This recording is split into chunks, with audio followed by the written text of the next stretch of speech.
Very good evening to all of you. I welcome you all to this session on decoding investment styles. And looking at the panel and the audience, we will keep it multilingual. એટલે આપણે ગુજરાતી, હિન્દી અને English ત્રણેયનો ઉપયોગ કરીશું. આજે જે આ panel ભેગી થઈ છે એનો કલેક્ટિવ એક્સપિરિયન્સ લગભગ 120 વર્ષ જેટલો થાય છે. અને ઇટ ઇઝ સચ અ ડાયવર્સ પેનલ કે જેની અંદર આપણે જુદા જુદા ઇન્વેસ્ટમેન્ટ ઇન્સ્ટ્રુમેન્ટ્સ, જુદા જુદા ક્લાયન્ટ પ્રોફાઇલ્સ, એકદમ અલગ પ્રકારની જ્યોગ્રાફી કે જેની અંદર large city, small cities, rurban areas, જુદી જુદી પ્રોફાઇલોવાળા ઇન્વેસ્ટર્સ અને ધેરફોર ઘણી બધી જુદી જુદી ઇન્વેસ્ટમેન્ટ સ્ટાઇલ્સ એ તમને જોવા મળશે. આજે આપણી સમક્ષ we are also happy to have vice president of NSE, આશિષભાઈ Goyal. So I would request president of AMA, દિવ્યેશભાઈ, to felicitate him with a floral welcome.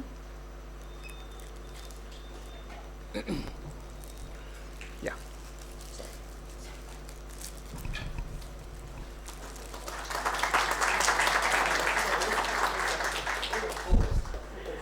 Ashishbhai, I understand that you have a hard stop, so I would request you to, give very brief comments to the audience.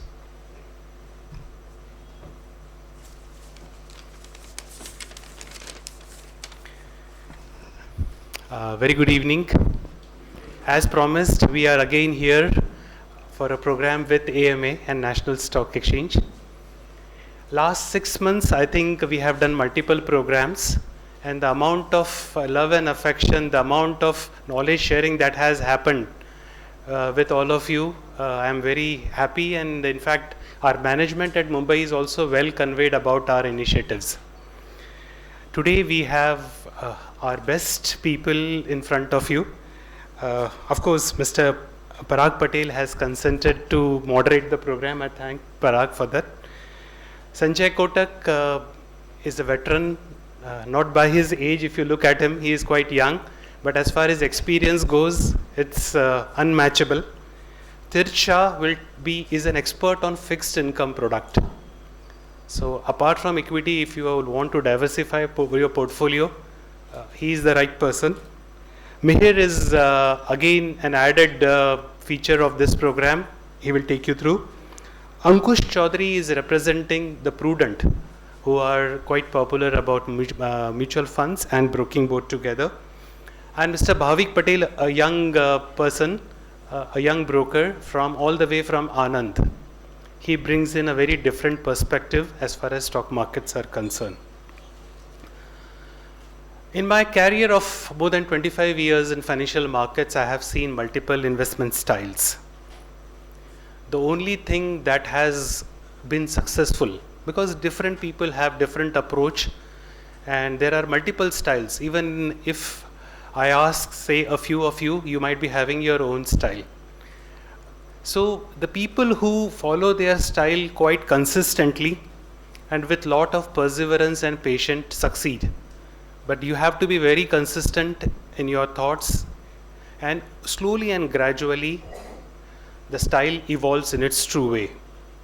When we say style, it's basically the methodology and the philosophy on how you decide upon the stock which you want to buy for a longer term.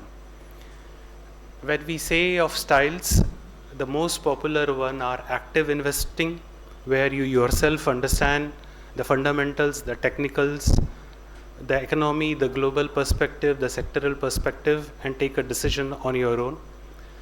The passive style involves experts. They can be investment advisors, mutual funds, PMS, multiple things, including the exchange traded funds, which I would request any of our panel member to convey to their audience. Then risk is also a big parameter as far as style is concerned. Risk can be divided into moderate risk, high risk and low risk. In terms of growth, and value investing, which are the most popular one. Growth is essentially targeting high growth companies in a short term, and value are the companies where the stock is beaten down, but it has incremental growth and wealth creation opportunities. Even there are styles where people largely divide the stock into large cap, small cap, and mid cap, and you devise your strategy accordingly. Market as on date is flooded with tips. Many of you agree on that? There are a lot of rumors, there are a lot of tips. There are a lot of unsolicited advice which you get all the time. And again, in Gujarat specifically, looking at the NSE total or pan India feedback that we have, Gujarat, there is a feeling of means FOMO, the feeling of missing out. That is also very pertinent. That causes lot of anxiety, lot of concern, and of course it results in lot of losses and differential mindsets. So let us take the benefit of these prominent speakers with us. I'm very hopeful this will add lot of value to your investment journey. Financial freedom is the area where NSE is working very exhaustively. We want to improve the financial well-being of Indians. Our mission is like that, and we look forward to a very fruitful session. Many of these sessions will be consistently organized with AMA in the coming days. I would request all of you to attend these sessions bit by bit and little by little. Any sort of knowledge in a centrally located and the best of the best AMA will translate into a better investment journey for all of you. Thank you very much. I again thank the entire panel who have accepted our invitation, and Mr. Professor Parag, who has been very kind enough to moderate the session. Let us look forward to the session. Thank you.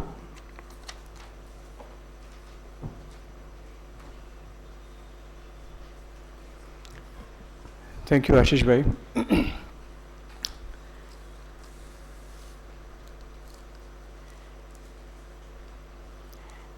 See, tradition pramane, I'll request, I'll add to what Ashish bhai has already said, and then request Divyesh bhai to facilitate all the panelists, one after the other. Sanjay bhai thi sharu kariye. Sanjay bhai has a very long experience in financial services in general and equities in particular. And they operate out of Bhavnagar and Rajkot. And Econo broking કરીને ખૂબ જ respected પેઢી ચલાવે છે. And has a large number of happy clients. They have grown and their portfolios also have grown with him. તો હું દિવેશભાઈને request કરું કે એમને ફેલિસિટેટ કરે.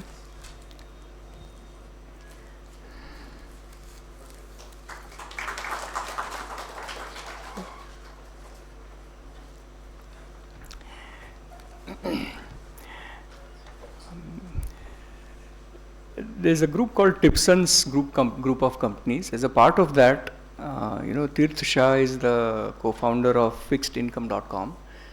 So fixed income basically is bonds and other related instruments કે જેની અંદર પહેલાં ફક્ત HNIs જ ભાગ લેતા, પણ હવે ઘણા બધા રેગ્યુલેટરી ફેરફારોને લીધે એની એક્સેસિબિલિટી બહુ વધી ગઈ છે. એટલે lots of retail investors are also now investing. So I think he will bring a very interesting perspective to the whole discussion.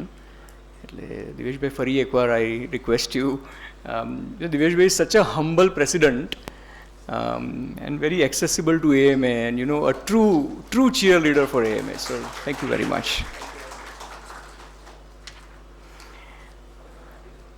Okay. Mihir bhai represents MP Financial Services. So he built this firm all the way up. And insurance ma, the gold standard recognition is to sit on $1 million round table, and MDRT kehvai. So he just doesn't sit on that, but he is the chair of the $1 million round table for Ahmedabad region. So he comes with a huge bank of experience so far as the insurance sector is concerned. And I would myself take the privilege of, honoring him.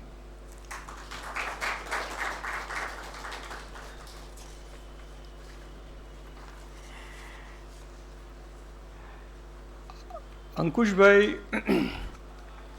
represents Prudent Broking, and they are based out of Ahmedabad and do very robust business of advising and helping clients invest large monies and grow their portfolios in turbulent markets as well. So अंकुश जी का भी एक बढ़िया perspective रहेगा markets पे और investing styles पे, तो उसका भी हम खूब लाभ लेंगे.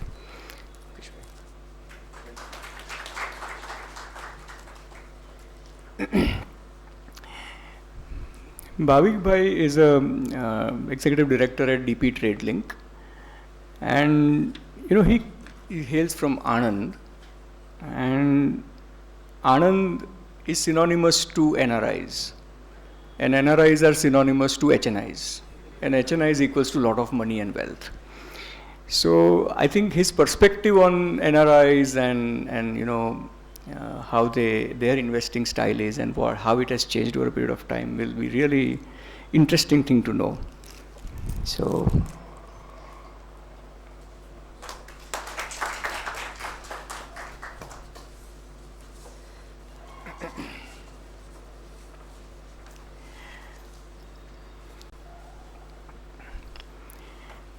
एक common question थी આપણે opening comments चालू करिए. And before that, I'll give my own introduction in 2 lines.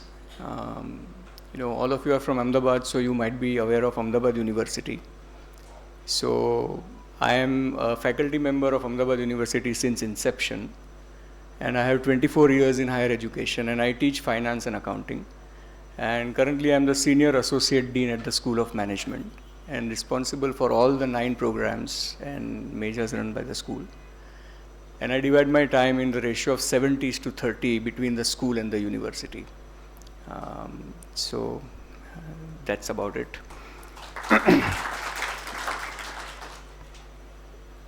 So opening comments માં હું તમને એવી એક રિક્વેસ્ટ કરું કે you have been in markets anywhere between 15 to 25 years. You would have got very rich experience of market and dealing with clients in your region. So, I just want you to share your view on, how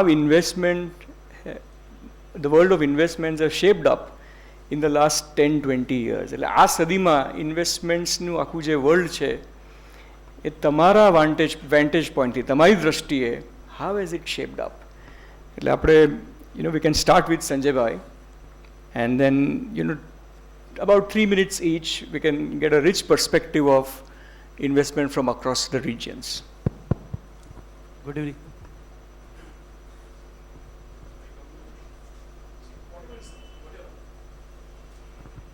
Okay, hello.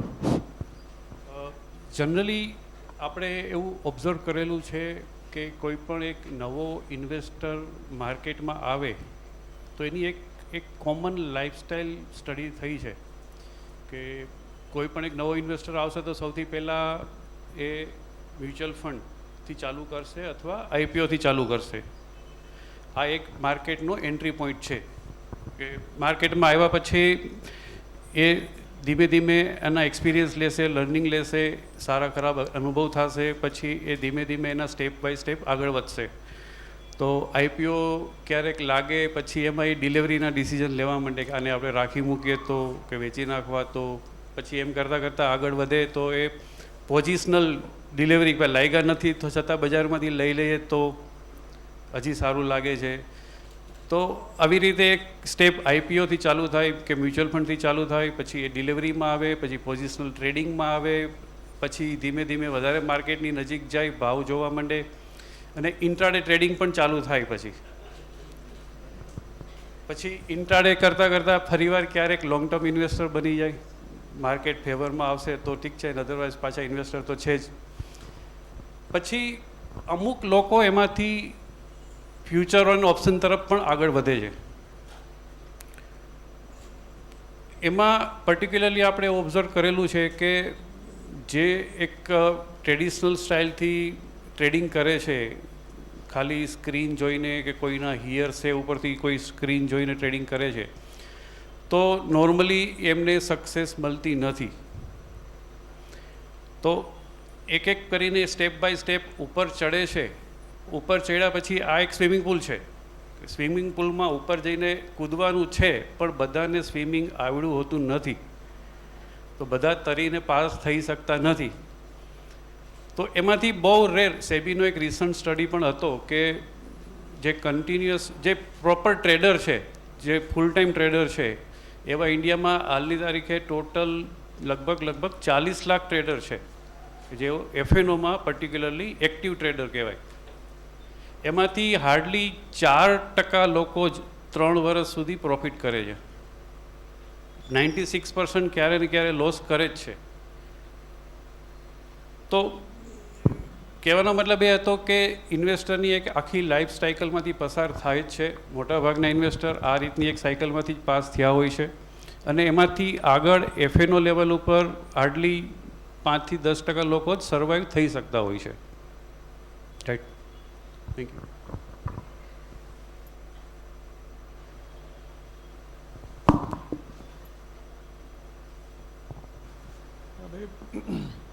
I think Tirthbhai, you should take the same question. So, if you ask me in last 10 years or the decade how the style of investment has changed or શું આવ્યું છે, I'll say कि technology advancement બહુ આવી ગઈ છે. If you look at what is happening right now, the technology has changed everything. એટલે if you see young investors coming in, the way number of demats has grown up in last 10 years. I think so. Last year alone we added 23 million demats, totaling demats to 144 million. I was looking at the NSE and a BSE market cap. 10 વર્ષ, I think so it was 62 lakh crore. Now it is 264 lakh crore. You see the amount that has grown. With this passage of time, people are also becoming more and more knowledgeable also, with different modes and platforms which are teaching people what are the different investment styles, શું કરી શકાય છે, how your money can be utilized.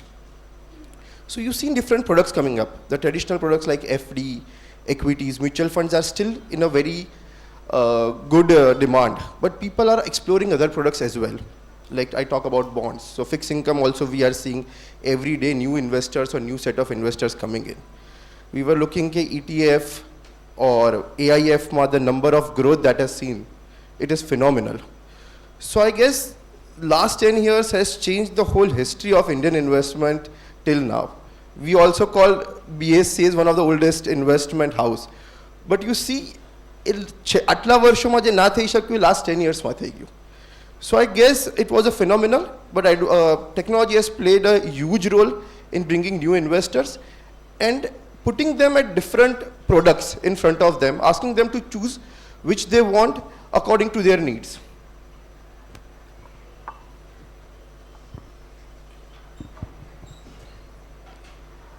Mihirbhai, insurance બાબત, how has it changed in last 10-20 years, with the emergence of private players, technology? તમે પોતાના અનુભવ પ્રમાણે just give a perspective to the audience કે આ 10-20 વર્ષમાં શું થઈ ગયું ઇન્સ્યોરન્સ સેક્ટરને. હલો, સૌથી પહેલાં હું જો વાત કરું કે આજથી 20 વર્ષ પહેલાં એક જ હતી LIC કે જેની પ્રોડક્ટો બધા લે, અને જે એજન્ટ જાય એ જે પ્રોડક્ટ આપે એ લોકો લઈ લેતા હતા. જ્યારે 2002 પછી પ્રાઇવેટાઇઝેશન એટલે જે પ્રાઇવેટ કંપનીઓને એન્ટ્રી આવી વન બાય વન, તો એનાથી શું થયું કે પ્રોડક્ટ અલગ અલગ આવવા માંડી. લોકોને બી ખબર પડી કે આવી બી પ્રોડક્ટ હોય છે ને અમારી નીડ આવી છે. પહેલાં શું હતું, એજન્ટ જે બી આપીને આવે એ લોકો લઈ લેતા હતા, અને છેલ્લા કદાચ 5 વર્ષથી આપણે કહીએ તો ઓનલાઈન પ્લેટફોર્મ ચાલુ થઈ ગયું છે. કસ્ટમર પાસે હવે પોતાની જરૂરિયાત પ્રમાણે શું છે એ પોતે સિલેક્ટ કરી શકે છે, નહીં કે કોઈ આવી અને તમને તમારા પ્રમાણે આપી જાય. બીજું, ડિજિટલાઇઝેશન થવાથી શું થયું કે પહેલાં પ્રોડક્ટોના પ્રીમિયમથી લઈ અને ઘણી બધી વસ્તુઓ હતી કે જે કદાચ લોકોને ઇન્ફોર્મ નહોતી થતી. હવે કસ્ટમરના હિતની અંદર દરેક પ્રોડક્ટની અંદર એટલું ડિટેલિંગ આવે છે કે એ શું પ્રોડક્ટ લઈ રહ્યો છે એ એને પોતાને નોલેજ હોય છે.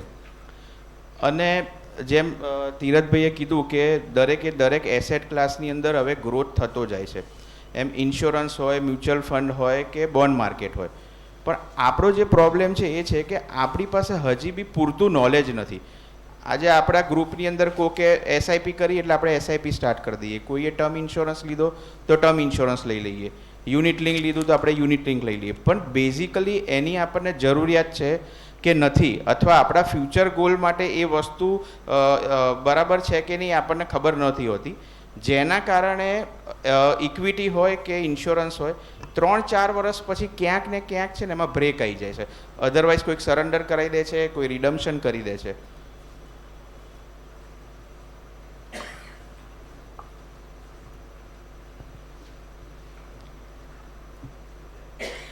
अंकुश जी, आप 15 साल से ये फील्ड में हैं और बहुत डीप है आपका experience. You have done a lot in 15 years. So Ahmedabad जैसी knowledgeable, informed, greedy, conservative, cost conscious market में क्या हो रहा है, हमको बताइए ज़रा ये लास्ट 15-20 ईयर्स में. First of all, I would like to thanks NSC and AMA for inviting us. So, जैसे ये जो टॉपिक है decoding investment styles, investment word ही मेरे जो काफ़ी क्लोज टू हार्ट है. So I belong from Calcutta and then earlier moved to Mumbai and again came back to Gujarat, Ahmedabad. सो मैंने एक चीज़ देखा है कि गुजरातीज़ में जो एक पैशन है इन्वेस्टिंग का स्टॉक मार्केट में, वो सबसे ज़्यादा है. मुंबई से भी ज़्यादा मैं बोलूँगा. मैं कलकत्ता था ईस्ट में, तो मैंने देखा वहाँ से तो काफ़ी ज़्यादा है. लेकिन मेरे को एक चीज़ समझ में आ रहा, जो इन्वेस्टिंग आप अगर खुद में एक वर्ड को देखोगे तो जो मार्केट का जो जन्म हुआ था, जो स्टार्ट हुआ था मार्केट एक्सचेंज, वो इन्वेस्टिंग के लिए हुआ था. उस वक्त हम लोग बोलते थे कि हमें इन्वेस्टमेंट करना है, जिसका टाइम होराइजन जो इन्वेस्टमेंट वर्ड है वो 3 साल से शुरू होता है. लेकिन आज के दिन में किसी को कुछ भी अगर बोलूँगा तो वो टाइम होराइजन 3 साल की जगह 3 मिनट का हो गया है. तो ये जो टाइम होराइजन इन्वेस्टमेंट का जो चेम हुआ है कि 3 साल के लिए आप कोई चीज़ इन्वेस्टिंग करके सोचते हो, इन्वेस्टमेंट करते हो, लेकिन आप जैसे बीच में मार्केट में वॉलेटिलिटी आ जाती है, आपको कोई ग्लोबल न्यूज़ आ जाता है, कभी कोई गवर्नमेंट पर्सपेक्टिव चेंज होता है, चाहे वो जीएसटी है, रिसेंटली आप देखोगे रसिया वॉर हुआ, या अभी हम लोग देख रहे हैं इन्फ्लेशन आ रहा है, तो हमारा जो ये इन्वेस्टमेंट का जो वर्ड है जिसका मीनिंग 3 साल का है, ये पूरा हिल जाता है. तो मैं अपने इन्वेस्टर्स को, अपने क्लाइंट्स को हरदम यही सिखाता हूँ कि सर आपको अपना स्टाइल खुद सेट करना पड़ेगा. आपको खुद पहले ये सोचना पड़ेगा कि आप जब इस मार्केट में आ रहे हैं तो आपका टाइम होराइजन क्या है, आप कितने समय के लिए पैसा लगाना चाह रहे हैं. आपका अगर टाइम होराइजन अगर 1 घंटे का है तो मेरे ख्याल से संजय भाई ने जो बोला वो करेक्ट बोला कि आपको अगर शॉर्ट टर्म आप सोच रहे हो तो शॉर्ट टर्म आप ट्रेड करो. आपका टाइम होराइजन अगर 1 साल का है तो आप 1 साल के हिसाब से सोचो, 1 साल के हिसाब से अपना पोर्टफोलियो बनाओ. और जो हम लोग करते हैं, जो प्रूडेंट का फोटे है, जो म्यूचुअल फंड है, पोर्टफोलियो मैनेजमेंट है, जहाँ पे हम लोग का टाइम होराइजन ही इन्वेस्टमेंट वर्ड से रिलेटेड है, that is beyond 3 years 5 years. So मैं यही बोलना चाहूँगा कि आप कोई भी स्टाइल अपना आप लो, पहले आपको ये बहुत ज़रूरी है कि आप ये समझें कि आपका थॉट प्रोसेस क्या है. जब आप मार्केट में आए तो आप कितने समय के लिए सोच रहे हो. आपको ये भी समझना पड़ेगा कि हर एसेट्स क्लास का अपना एक रिटर्न है. अगर अपने फिक्स इनकम की बात करें, एफडी की बात करें, तो एफडी का भी 15% रिटर्न नहीं देगा. So you have to be prepare for yourself कि आज अगर कोई फिक्स इनकम का प्रोडक्ट है तो उसका रिटर्न 6-7% ही आने का है. इक्विटी एक ऐसा एसेट्स क्लास है जहाँ पे अगर आप हिस्टोरिकली देखोगे तो बेंचमार्क का रिटर्न 13-14% आया है. तो आपको ये समझना पड़ेगा अगर वो 13% 14% का कंपाउंडिंग अगर हमें करना है तो you must have investment time horizon of more than 3 to 5 years. So you should be prepared. आपको कोई कितना भी ज्ञान दे दे, हम लोग यहाँ बैठ के आपको कितना भी बोले, लेकिन as a client, as a investor आपको सोचना पड़ेगा कि आपका टाइम होराइजन क्या है, इन्वेस्टमेंट का एक्चुअल मीनिंग क्या है. There are lots of product in the market. You go through SIPs, you can go through, if you are having a potential to invest 50 lakh, you go through PMS. अभी काफ़ी अच्छा एक portfolio management आ रहा है जिसको investment advisory portfolio बोलते हैं. Small case का आपने नाम सुना होगा. So you are giving your hard and money. जब मैं पैसे की बात करता हूँ मेरे को लगता है कि भाई पैसा सबसे प्यारा होता है. तो आप अपने सबसे प्यारे चीज़ को किसी को मैनेज करने दे रहे हो, तो जब आप मैनेज करने दे रहे हो तो आप ये समझ के चलो कि they are expert in the market. उनका जो एक्सपीरियंस है, they are having more than 25 years of experience. तो आप कोई भी इन्वेस्टमेंट करो, आपका टाइम होराइजन आपको सेट करना पड़ेगा. ट्रस्ट रखना बहुत इंपॉर्टेंट है कि आप जो इंस्ट्रूमेंट में इन्वेस्ट कर रहे हो उसका जो फंड मैनेजर है, उसका जो प्रोडक्ट मैनेजर है, they are having more than 25-20 years of experience, they have a very good experts team. So these are very important tools. आप जब भी कुछ भी करो आपका थॉट प्रोसेस क्लियर होना चाहिए. And we are very much sure that India is a rising country और आगे जाके यहाँ पे आराम से 13-14% का रिटर्न कंपाउंडेड बनने ही वाला है.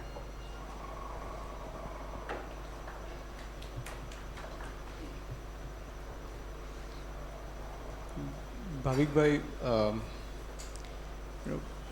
બધું ઉપર નીચે જાય પણ ડોલરની દિશા તો જનરલી એક તરફી જ હોય છે. એટલે we have seen dollar going up end up and therefore NRIs Anand આવતા જ હોય છે.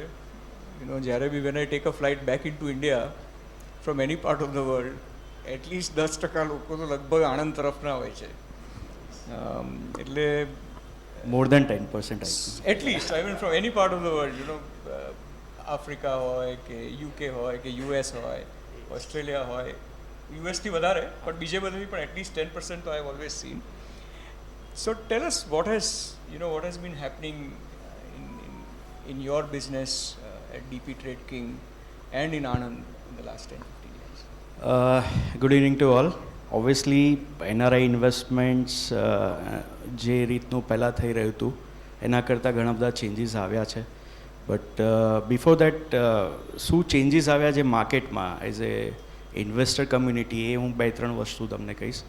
First of all, category of investors જે પહેલાં before 10-15 years if V food C તો બે કાઇન્ડ જ કેટેગરી હતી, એક ટ્રેડર અને ઇન્વેસ્ટર્સ બે જ હતા. હવે આખી કેટેગરાઇઝેશન ચેન્જ થઈ ગયું છે. માઇક્રો લેવલ પર કેટેગરાઇઝેશન થયું છે.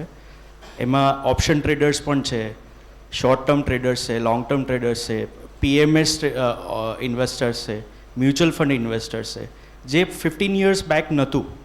સેકન્ડ એક છે કે જે નોલેજ ઓફ યુથ અને ઇન્ક્લાઇનેશન ઓફ ટુવર્ડ સ્ટોક માર્કેટ. અત્યારે તમે જોઈ રહ્યા છો કે યુથમાં ઘણું બધું ઇન્ક્લાઇનેશન છે, સ્પેશિયલી આફ્ટર કોવિડ, કે નવા તમે જો ફાઇનાન્શિયલ માર્કેટના જે વિડીયોઝ જોઈને બધા ટ્રેડિંગ કરે છે, આ છે તે, બધાને શીખવું છે, નવી વસ્તુ શીખવી છે, કઈ રીતે પૈસા બની શકે, યુથને સ્ટોક માર્કેટમાં ઇન્વેસ્ટ કરવું છે. એને એની પાછળ ઘણું સારું કામ પણ એ લોકો ટાઈમ પણ આપી રહ્યા છે અને એ રીતે એ શીખીને આગળ પણ વધી રહ્યા છે. અને થર્ડ જે કેટેગરાઇઝેશન છે જે મારા પ્રમાણે છે કે જે ચેન્જીસ આવ્યા છે, બિકોઝ મારા 16 વર્ષના એક્સપિરિયન્સમાં મેજોરિટી મારો એક્સપિરિયન્સ છે કમ્પ્લાયન્સ અને રેગ્યુલેશન્સ. તો કમ્પ્લાયન્સ અને રેગ્યુલેશન્સ એક મેજર ચેન્જીસ છે ઇન્ડિયન સ્ટોક માર્કેટમાં. ઘણી બધી સારી વસ્તુ પણ થઈ છે જે અત્યાર સુધી બ્રોકર સેન્ટ્રિક આખું ચાલતું હતું, એ હવે customer centric, investor centric word use કરીએ તો એ પ્રમાણે થઈ રહ્યું છે. તમે બધાએ ફેસ પણ કર્યો છે કે પહેલાં તમે ખાલી કોલ કરી દો કોઈ બ્રોકરને અને એક્સ શેર લેવાનું કહો તો એ બાય કરી લેતા હતા. હવે માર્જિન રિક્વાયરમેન્ટ છે, હવે અલોકેશન આવ્યું છે. અલોકેશનની ઉપર પણ હજી સેબી આર પ્લાનિંગ કે તમારા જે પૈસા છે એ બ્રોકરને તમે પે ના કરો અને ડાયરેક્ટ ક્લિયરિંગ કોર્પોરેશનને પે થાય. એટલે જે કંટ્રોલ મનીનો જે બ્રોકરના હાથમાં હતો એ હવે ધીરે ધીરે કરીને કસ્ટમરના હાથમાં આપી રહ્યા છે. એટલે ઘણા બધા ચેન્જીસ છે કે જે લાસ્ટ 10-15 yearsમાં we face as a broker community, કે એ ચેન્જીસથી ઘણું સારું થઈ રહ્યું છે. અને એક જ પર્પઝ છે સેબીનો આ બધું રેગ્યુલેટરી ચેન્જીસ પાછળનો. ઘણા બધાને એવું ફેસ પણ થતું હશે કે ફ્રીક્વન્ટ ચેન્જ આવી રહ્યા છે. લાસ્ટ 3 yearsથી તમે જોતા હશો તો વેરી ફ્રીક્વન્ટ ચેન્જીસ આવી રહ્યા છે. ઇન્ફોર્મ્ડ ઇન્વેસ્ટર્સ એક વર્ડ છે જેની પાછળ સેબીનું ઘણું બધું કામ થઈ રહ્યું છે. અને સેબી એવું ઈચ્છે છે કે જે પાસ્ટમાં જે કંઈ ફ્રોડ્સ બ્રોકિંગ ઇન્ડસ્ટ્રીમાં થયા એ ફ્રોડ હવે ફ્યુચરમાં ના થાય અને એક હેલ્ધી અને સેફ ઇન્વેસ્ટમેન્ટ જર્ની એક ઇન્વેસ્ટરને મળે એ પ્રમાણેનું કામ થઈ રહ્યું છે. હવે જેમ સરે કહ્યું કે NRI ઇન્વેસ્ટર્સ, NRI ઇન્વેસ્ટમેન્ટમાં મેજરલી બે ચેન્જીસ છે જે અમે ફેસ કર્યું છે. પહેલાંના જે 15 years બેક જે એનઆરઆઈઝ હતા એ ટુવર્ડ્સ એ લોકોનું જે ઇન્વેસ્ટમેન્ટ હોરાઇઝોન હતું એ ઘણું સારું લોંગ હોરાઇઝોનથી ઇન્વેસ્ટ કરતા હતા. હવે જે ન્યૂ જનરેશન આવી રહી છે એમાં બે રીતના છે કે એક ઇનહેરિટન્સ ઇન્કમ ઇનહેરિટન્સ ઇન્વેસ્ટમેન્ટ હોય તો એ લોકો વધારે ધ્યાન આપે છે. અધરવાઇઝ યુથ જે છે we are facing a problem કે એ લોકો ઘણા બધા યુથ એવા છે કે જે લોકો they don't want to come in India. એ લોકોને ત્યાં આગળ જ એમની કરિયરથી લઈને ઇન્વેસ્ટમેન્ટથી લઈને બધું કરવું છે. એટલે હા, એમાં કેટેગરાઇઝેશન છે કે જે ઓલ્ડ ઇન્વેસ્ટર્સ હતા અને જેના રૂટ્સ ઇન્ડિયા સાથે કનેક્ટેડ છે કે જેની એના સાથે કનેક્ટેડ છે એ ઓબ્વિયસલી એની બાજુ વિચારી રહ્યા છે. અધર દેન દેટ જે સેકન્ડ થર્ડ જનરેશન છે it is difficult for us કે એવું પણ થઈ રહ્યું છે કે જે ઇનહેરિટન્સમાં આવેલા સ્ટોક્સ છે અને after the demises of account holder એટલે જેના તો નોમિની આવીને એવું કહે છે કે ભાઈ આ તમે 100% સેલ કરી નાખો બિકોઝ અમે આ ટાઈમે આવ્યા છે પણ નેક્સ્ટ ટાઈમ મે બી કદાચ આવીએ ના આવીએ. આઈ થિંક આપણે એમને ઇન્ડિયા બરાબર માટે એક્સાઇટ કરવાની જરૂર છે. આમ ફરીથી સંજયભાઈ પાસે જઈશ. સી એક માન્યતા એવી છે કે maximum stock market wealth is held in large cities, but at the same time consumption boom, the next consumption boom is coming from tier 2 tier 3 cities. તો તમને શું લાગે છે અમદાવાદમાં બેઠા બેઠા અમને એવું લાગે કે largest contributors to IPOs, largest owners of current market cap are sitting in metro cities and the next 4-5 cities. તો તમે ભાવનગર અને રાજકોટમાં ખૂબ જ એક્ટિવ છો, તો ઓડિયન્સને જરા એક પર્સપેક્ટિવ આપો કે how has this holding and participation from tier 2 and 3 cities, how has it been happening in the last 10-20 years.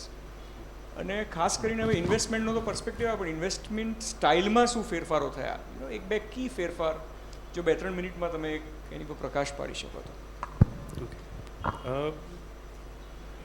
Tyre 2 cities 3 cities like Rajkot અને ભાવનગર, તો એક ખાલી ડેટા તમારી સાથે શેર કરું કે ગુજરાતની અંદર જે આઈપીઓ ભરાય છે સૌથી વધારે એપ્લિકેશન નો ડાઉટ અમદાવાદની હોય છે, પણ સેકન્ડ અને થર્ડ નંબર ઉપર રાજકોટ અને ભાવનગર જ હોય છે. તો આ બંને માર્કેટ આઈપીઓમાં પર્ટિક્યુલરલી બહુ એક્ટિવ માર્કેટ છે, ત્યાંથી એપ્લિકેશન્સ બહુ બધી થાય છે. બીજું મે બી આ ફોરમ પ્રોપર નહીં હોય પણ ગ્રે માર્કેટ પણ આ સિટીઝમાં બહુ એક્ટિવ હોય છે. જે લોકો આઈપીઓ કરતા હોય એમને ખ્યાલ હોય છે, કોસ્ટક ને સબ્જેક્ટ ટુ ને આ બધા ટ્રેડ્સ પણ ત્યાં થતા જ હોય છે. લોકોનો પર્સપેક્ટિવ એવો હોય છે કે જે લોકો રેગ્યુલર માર્કેટમાં ઇન્વેસ્ટર નથી, પોર્ટફોલિયો કોઈ હોલ્ડ કરતા નથી, પણ ડીમેટ એકાઉન્ટ છે, ટ્રેડિંગ એકાઉન્ટ છે, જ્યારે પણ કોઈ સારો આઈપીઓ આવશે, આઈપીઓ અપ્લાય કરશે ગ્રે માર્કેટમાં અથવા લિસ્ટિંગના દિવસે સેલ કરી દેશે અને એક શોર્ટ ટર્મ વ્યૂથી અથવા તો એક ફિક્સ ઇન્કમ આમાંથી જનરેટ કરવા માટે એવો એક બહુ મોટો વર્ગ છે કે જે અત્યારે માર્કેટમાં ત્યાં એક્ટિવ છે. હમણાં રિસન્ટલી અમદાવાદમાં મારો એક્સપિરિયન્સ ઓછો છે, પણ રાજકોટ ભાવનગરની અંદર ઓપ્શન્સમાં સ્ટ્રેટેજી ટ્રેડિંગ અને એમાં પણ અલ્ગો ટ્રેડિંગ રિસન્ટલી પિકડઅપ થયું છે અને સારું એવું પિકડઅપ થયું છે. તો એ બાબતમાં પણ એક વસ્તુ મેં ખાસ માર્ક કરેલી છે કે નોલેજ આ લોકોની પાસે એ જ ટાઈમે પહોંચે છે જ્યારે મેટ્રો સિટીઝ પાસે પહોંચે છે. બધું ઓનલાઈન અવેલેબલ છે, બધી જગ્યાએ online seminars, webinars, training, YouTube videos બધું અવેલેબલ છે હવે, અને બધાને એક સાથે જ અવેલેબલ થાય છે. તો આ લોકો પાસે વધારે ટાઈમ છે તો એ લોકો વધારે લર્નિંગ લઈ શકે છે. કદાચ ક્યારેક મેં માર્ક કરેલું છે કે ભાવનગર રાજકોટના લોકો પાસે અમદાવાદ કરતાં વધારે નોલેજ પણ છે, પણ એ લોકો ઓપ્શન્સમાં ઓફ લેટ હમણાં સારા એવા એક્ટિવ થયા છે.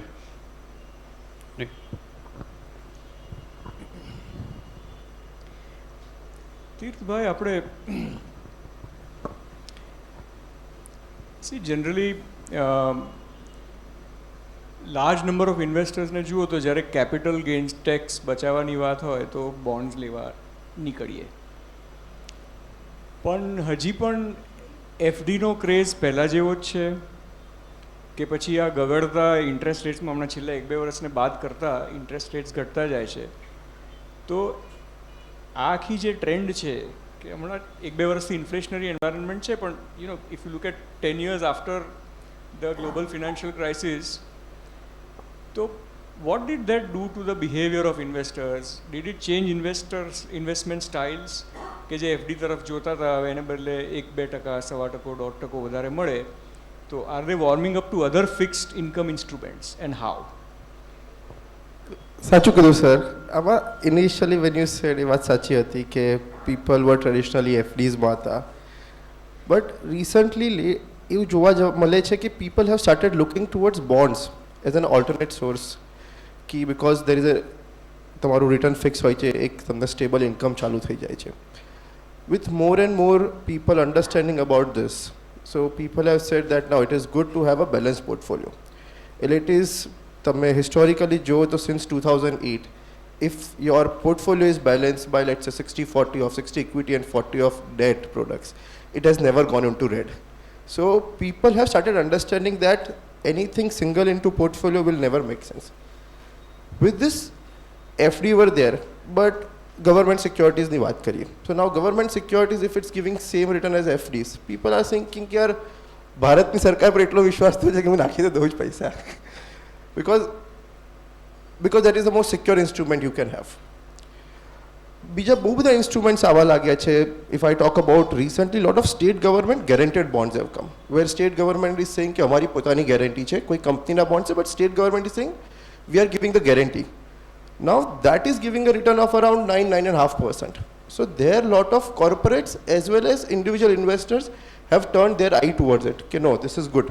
Why can't we have them in our portfolio? Of course, હું બધાને એક વસ્તુ હંમેશા કહું કે અત્યારે 10-year GSEC, which is the most secure paper, is giving 7.24% return. 7.25 પર risk ચાલુ થઈ જાય છે. That's as simple as it. Anything which gives in India 7.25 has a risk in it. So every investor should understand what risk they are taking.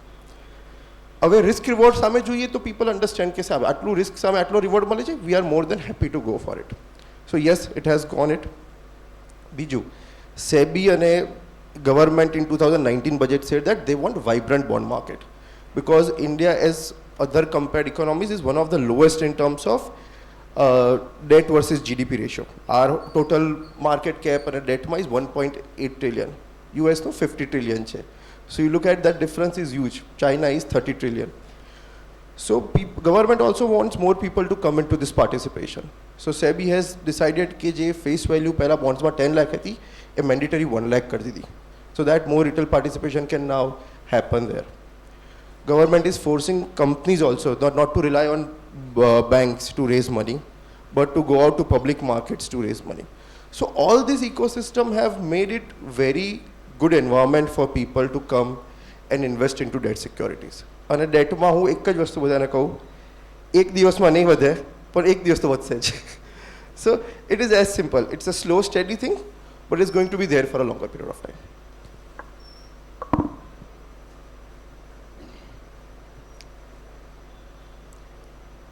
Ankushji, whenever people come to India after some, let's say 5, 10, 15 years, they are pleasantly shocked. So the growth is not on paper, but growth is also there on the ground. So abhi ye $3 trillion economy, but 3 trillion is about 2.5 lakh crore. Market cap to GDP ratio is almost 1:1. It hovers around 5% here and there. So what has changed with this change in confidence? Whole world is bullish about India. An average citizen is very bullish about India. So what has changed so far as investment style is concerned? क्या equities का allocation बढ़ा है, SIPs बढ़े हैं, PMS बढ़े हैं, topping up ज़्यादा हो रहा है, ये क्या हो रहा है because of this perceived higher confidence in the economy? Is it for real और सिर्फ टीवी में कॉन्फिडेंस है लेकिन ग्राउंड पे ऐसा कुछ नहीं है? I think the main thing what is has been changed ना, that is the confidence of the investors. जैसे होता क्या है कि एक कहावत है कि शेर आएगा, लेकिन लास्ट 3 साल में जो कोविड के बाद मार्केट का जो रिटर्न आया है, if you see those who have invested in COVID era like around 2020, so they have made a return around 70, 80, 100%. तो जो एक विश्वास था कि भाई शेयर बाज़ार में आप पैसा लगाते हो और आपको रिटर्न मिलेगा, ये एक्चुअली विश्वास आया है. हम लोग पैसा तो लगा ही रहे थे. I think those who are doing their SIP since last 10 years, they have seen gradual returns. वो देखें कि धीरे धीरे करके बढ़ रहा है, लेकिन जब आप 2020 के बाद, आप कोविड के बाद देखते हो और आपका पोर्टफोलियो अचानक 10 लाख का 20 लाख हो गया, 18 लाख हो गया, तो वो विश्वास जब आया है, जब कॉन्फिडेंस आया लोगों को, नहीं भाई पैसा तो बनता है. क्योंकि हम लोग इंडियंस में एक कल्चर है कि सर जब तक देखते नहीं तब तक विश्वास नहीं करते हैं. तो ये कोविड के बाद हमें एक्चुअली देखने मिला है. और उसके बाद जो भी हम लोग इन्वेस्टमेंट करते थे, अब मैं अगर SIP की बात करूँ तो वो पहले क्या था कि अच्छा आएगा कि नहीं आएगा रिटर्न पता नहीं, लेकिन जब हमने देख लिया तो हमें ये समझ में आ गया ठीक है, अगर हम SIP कर रहे हैं या कोई भी हम इन्वेस्टमेंट कर रहे हैं, चाहे स्टॉक ले रहे हैं, चाहे खुद से पोर्टफोलियो बना रहे हैं या PMS कर रहे हैं, ये रिटर्न देगा, क्योंकि हमें वो ट्रस्ट क्रिएट हुआ है. तो लोगों में सबसे पहले ये एक कॉन्फिडेंस क्रिएट हो गया कि भाई इन्वेस्टिंग से पैसा बनेगा. Indian economy, I always say कि it's a demography based economy, जहाँ पे 130 करोड़ लोग सुबह उठेंगे, उठते ही ब्रश करेंगे, कोलगेट यूज़ करेंगे, फिर गाड़ी में बैठ के जाएंगे, बस में बैठ के जाएंगे. वो अगर सब आइशर का अगर यूज़ कर रहे हैं, टाटा की कंपनी में बैठ के शेयर्स में उस पर बैठ के जा रहे हैं, उसका शेयर्स को यूज़ करें, ऑफिस में जा रहे हैं, AC चला रहे हैं, तो आपका हिताची, वोल्टास, वो सारे शेयर्स. तो आप अगर हर जगह 130 करोड़ लोग अगर उस कंज्यूमर आइटम्स को यूज़ कर रहे हैं और आपके पास वो कोई स्टॉक है, तो आई थिंक स्टॉक मार्केट को समझने के लिए या डेमोग्राफी को, अगर आप इंडियन डेमोग्राफी को समझ लेते हैं कि जहाँ पे इतनी बड़ी आबादी अगर खा पी रही है, सांस ले रही है, तो उस कंट्री को, उस इकोनॉमी को बढ़ने से कोई नहीं रोक सकता. तो this is a very simple, I think इसमें कोई मैथ्स नहीं है. हाँ, as a investment, as a investor आपको ये समझना कि if you have that time of capability, अगर आप में आपको लगता है कि नहीं आप खुद से स्टॉक सेलेक्ट कर सकते हो, आप टाइम दे सकते हो, you are a discipline investor, you can create a portfolio, diversification कर सकते हो, एसेट्स एलोकेशन कर सकते हो, तो आप अपना खुद का इन्वेस्टमेंट खुद से मैनेज करो. लेकिन आपको जहाँ लगता है कि you have your other task, you have to go to studies, जो बिज़नेस वाले लोग उनको बिज़नेस में जाना है, जॉब वाले लोग उनको जॉब में जाना है, तो आप इन्वेस्टमेंट को पार्ट टाइम मत समझो. It's not a part time task. होता है क्या, लोगों को क्या लगता है कि भाई कुछ भी ले लिया, बढ़ गया, बेच दिए, लेकिन आप ओवरऑल देखोगे लास्ट 10 years, 15 years, 30 years, अगर 1993 से जो NSE स्टार्ट हो, तो उसका भी हिस्टोरिकल रिटर्न वो 13-14% आया है. तो मैं हरदम क्लाइंट्स को, इन्वेस्टर्स को यही बताने की कोशिश करता हूँ कि अगर आप जिस चीज़ में इन्वेस्ट कर रहे हो उसका अगर आपको बेंचमार्क का रिटर्न पता है, आपको पता है कि गोल्ड हिस्टोरिकली 10% रिटर्न दिया, उसका कंपाउंडिंग 10% का है. इवन रियल एस्टेट का भी देखोगे 8% का है. FD का जैसे तित भाई ने बताया 7.25 है. इक्विटी का आप देखोगे तो उसका बेंचमार्क है, जो इंडेक्स है, जो निफ्टी है, सेंसेक्स है, उसका हिस्टोरिकल रिटर्न भी 14% है. तो कस्टमर को ये समझना पड़ेगा, आप कोई भी इन्वेस्टमेंट का टूल ले रहे हो, आइदर SIP और either PMS, you have to be prepared that you are going to get the return around 14-15%. हाँ, PMS एक HNI के लिए एक अच्छा टूल है जहाँ पे 50 lakhs ऑफ इन्वेस्टमेंट क्लाइंट कर सकता है. You are giving your hard and money to a expert, जहाँ पे कि एक्सपर्ट एक फंड मैनेजर है, उसके पास एक टीम है, उसके पास एक स्ट्रैटेजी है, वो आपका पैसा 50 लाख रुपया डिफरेंट सेक्टर्स में लगाता है, डिफरेंट स्टॉक्स में लगाता है, वो डाइवर्सिफाइड रहता है, रिस्क मैनेज करता है. So PMS is simply you can say it's a portfolio management services giving you hard earned money, but I think that's a good thing because अगर आपके पास टाइम नहीं, आप किसी दूसरे को दो, और आपको लगता है कि आप एक्सपर्ट हो, आपके पास टाइम है, आप रिसर्च कर सकते हो, अच्छे स्टॉक्स ले सकते हो, तो आप खुद से मैनेज करो उसको. But you should be an risk averse people. आपको ये हरदम समझना पड़ेगा एक मार्केट में रिस्क है हर वक्त. आप अगर जस्ट फॉर एग्जांपल अदानी आप देख सकते हो कि कितना अच्छा रिटर्न दिया, लेकिन फिर आज के दिन में अगर वही 40-50% डाउन है, so you should be prepared कि आप शॉर्ट टर्म में भले ही बहुत अच्छा कर सकते हो, आपको स्टॉक लिए 10% 20% बढ़ गया, लेकिन आप हिस्टोरिकली अगर 5 साल 10 साल में अगर आपका खुद का भी आप मैनेज पोर्टफोलियो देखोगे जहां आपने ट्रेडिंग मिक्स किया या इन्वेस्टमेंट मिक्स किया, आपका रिटर्न घूम के वहीं 13-14 में ही आने वाला है. So that is from my side. Sir अभी तो 140 करोड़ हो गए. We are the most populous country now. See, it took us almost 68 years to, reach a $2 trillion economy. We added another trillion in about 7-8 years. And now the base is 3, so, even if you assume a 6 to 7% growth, 3 to 4 trillion का movement 4-4.5 साल में होने वाला है. And 4 to 5 trillion का movement is going to happen in another 4 years maximum. So 8 साल में, the conservative estimate also, we are a $5 trillion economy. It's a big psychological number, because it will also make you as the 4th largest economy in the world, maybe 3rd largest also. So what does it do? See, if my income doubles up, I will do nothing differently. But if my maid's income doubles up, if my office boy's income doubles up, if, tailor on the street's income doubles up, if a rickshaw peddler's income doubles up, 80% of the incremental income is going to be consumed. It will directly improve their life. So, when government claims that they lifted 20 crore people out of poverty, all that they did was they just breached $1.5 per day ki income per family member. So if somebody is earning like 110 rupees a day, and tomorrow they start earning 120 rupees a day, as per the economic understanding, they are lifted out of poverty. So imagine when this people's income doubles up, instead of 130, they start earning 250.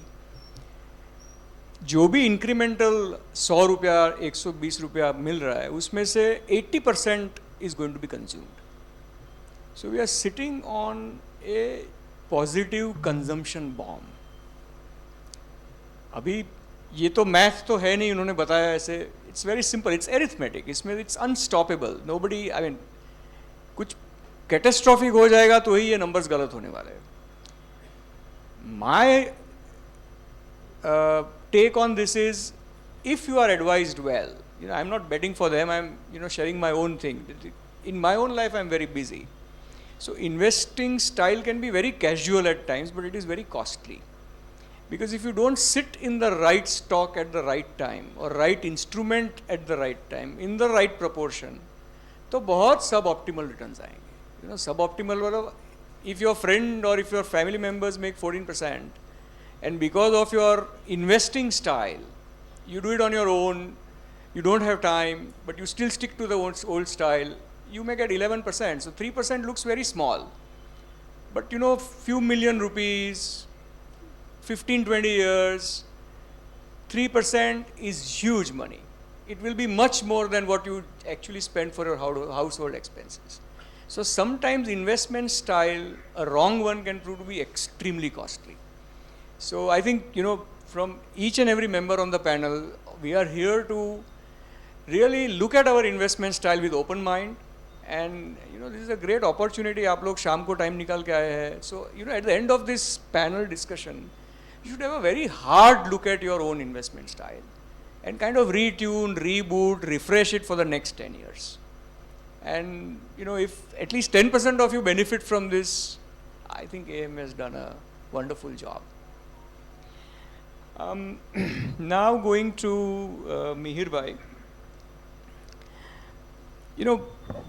I was newly married in 99, so last century.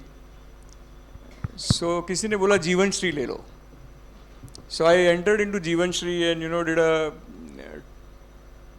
6 lakh का होता था. So I committed 2 जीवन श्रीज and said चलो 16 साल premium भरेंगे, and it came to some 60,000 rupees. I was overweight at that time, सो कुछ 61,800 हुआ. So फिर किसी ने बोला अरे यार पानी मत पी, नहीं पिया होता तो 60,000 भरते.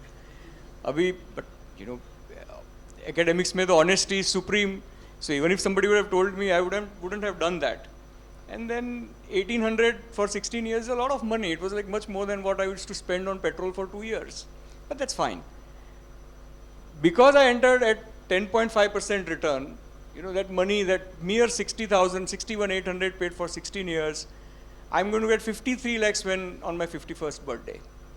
That's huge money. But it came from very sound advice. You know, I had a faculty member who was a researcher in insurance. वो बोले ये शादी हुआ है तो ये ले लो आप यार, ये बहुत बड़ा इंस्ट्रूमेंट है. You know, when your kids will be around nearing the college admission, you'll get this chunk. So my question to you is, in last 20 years बहुत कुछ बदल गया. You know, there was no term insurance plan. You know, there was no health insurance in the picture because people believed that लोगे तो claim नहीं होगा. Company will find 20 reasons to reject your claim. Half of it is even true today. But what has changed? Insurance में क्या style बदली है लोगों की? Do they still look at it as a pure investment, pure risk management, hybrid? Yeah, because of, you know, so much of high quality advice, have they stopped taking the traditional insurance, have gone to term insurance and are putting money in SIP? क्या हुआ है insurance sector में? છેલ્લા 5-1 વર્ષથી કદાચ તમે જોશો ને તો કન્સેપ્ટ ઓફ ઇન્સ્યોરન્સ પહેલાં શું હતું, 20 વર્ષ પહેલાં તમે કીધું કે જીવનશ્રી લઈ લીધી, ઓકે, પણ એ જીવનશ્રી આગળ શું બેનિફિટ થશે ટેક્સ પોઈન્ટ ઓફ વ્યૂથી લીધી કે ટેક્સ ફ્રી મેચ્યોરિટીના પોઈન્ટ ઓફ વ્યૂથી લીધી ખબર નહોતી. હવે અત્યારના લોકોને ખબર છે કે અમારે શું લેવું છે, શું ઉપયોગી થશે.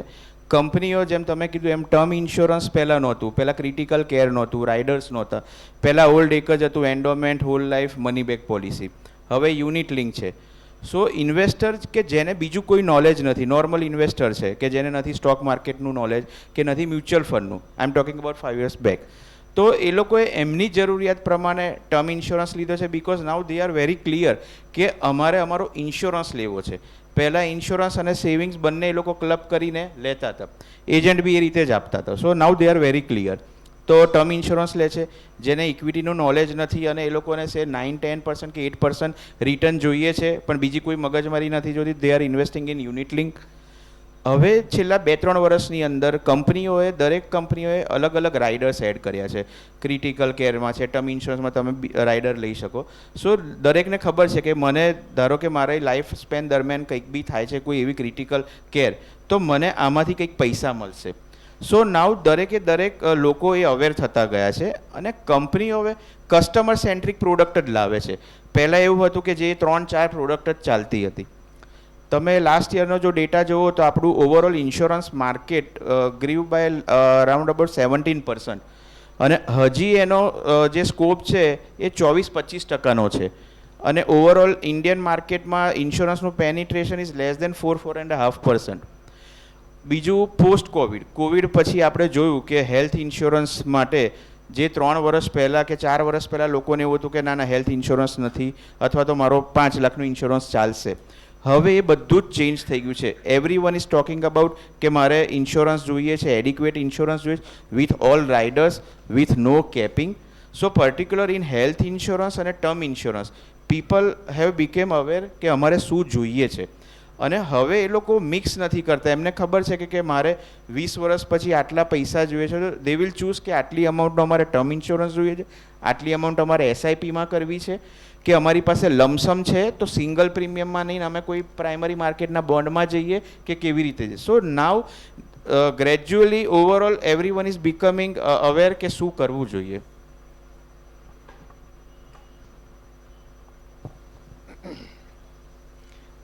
ફરીથી ભાવિકભાઈને જરા એનઆરઆઈ વિશે થોડુંક પૂછીએ. અને સો in 15 I went to US, the dollar was at 60. Yes. Again in 18 I went, it was about 70. Again I am attending a conference on 24th. You know, everything is budgeted as per 83 rupees. So how, I mean it's such a big constraint કે તમે dollar ડિનોમિનેટેડ returns ગણવા જાઓ Yes. તો બહુ સબ optimal performance દેખાય.